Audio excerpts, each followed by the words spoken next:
In our Modeling a Head with Proper Topology tutorial series, we built a zombie head from reference images while adhering to proper modeling practices.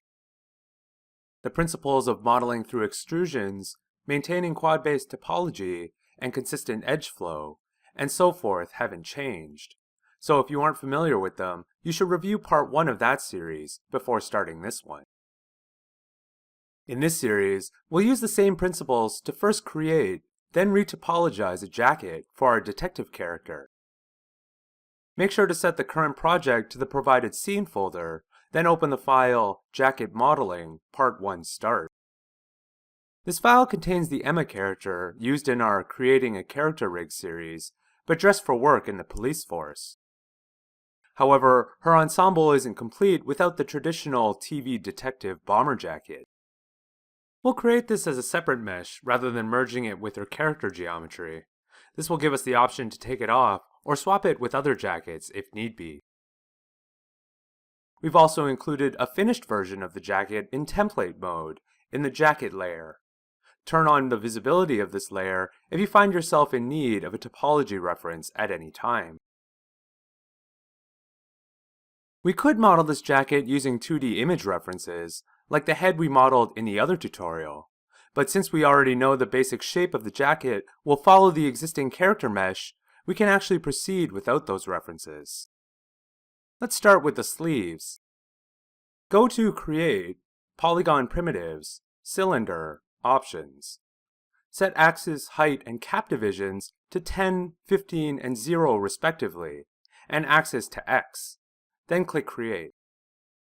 Use the Move tool to translate the newly created cylinder up to Emma's left arm. Then use the Scale tool to scale it so it encompasses the arm from shoulder to wrist.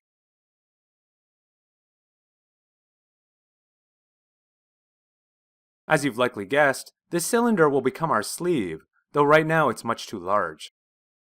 You could try scaling each edge loop down manually to form a correct sleeve shape, but instead, let's use our existing Emma mesh to help us with that.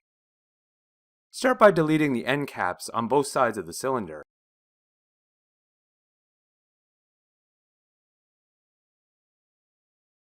Next, select the cylinder, then shift-select the Emma mesh.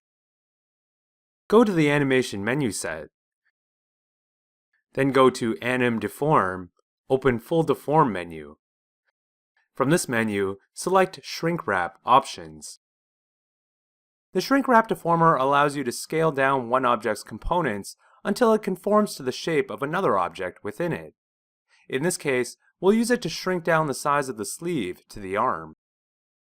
Set Projection to Vertex Normals to have each vertex of our sleeve move inwards towards the arm along their individual normals. Also increase Target Inflation to 1. This will ensure that there's some space between the resulting sleeve and arm. Maya shrinks the sleeve's components down all at once to fit the arm's shape. However, notice it's not perfect, particularly around the shoulder where some vertices are out of formation. Because the sleeve and Emma mesh are now connected by a Shrink Wrap Deformer node, you can actually fix that by scaling or moving the sleeve over, updating its geometry in real time.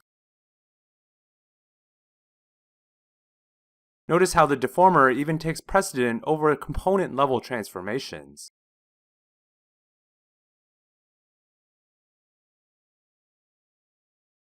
If this isn't the behavior you want, you can either delete the sleeve's history to remove the connection to the deformer node,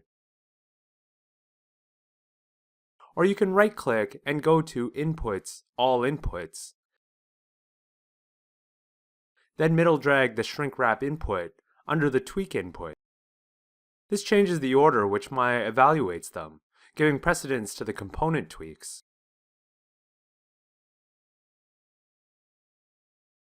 Turn on Wireframe on Shaded to help with sizing relative to the Emma mesh's topology. Now take a moment to straighten the shape a little.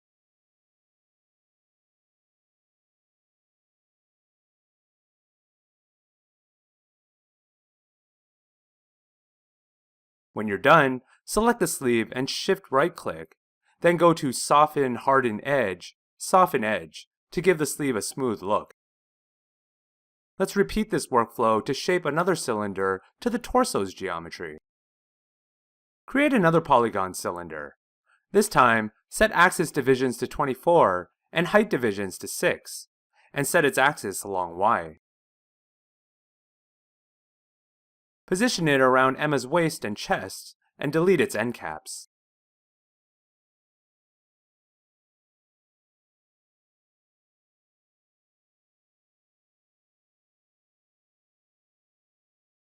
Like before, select the cylinder, then shift-select Emma's body geometry. Create another shrink wrap deformer.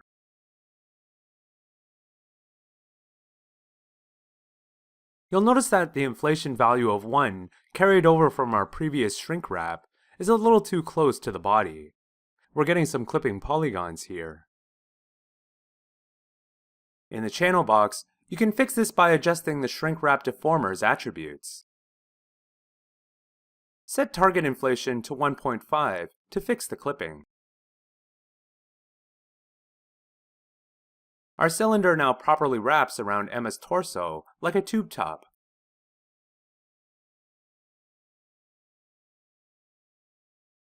Unfortunately, this shrink wrapping method doesn't really work with the shoulder and collar regions, as these areas are fairly intricate.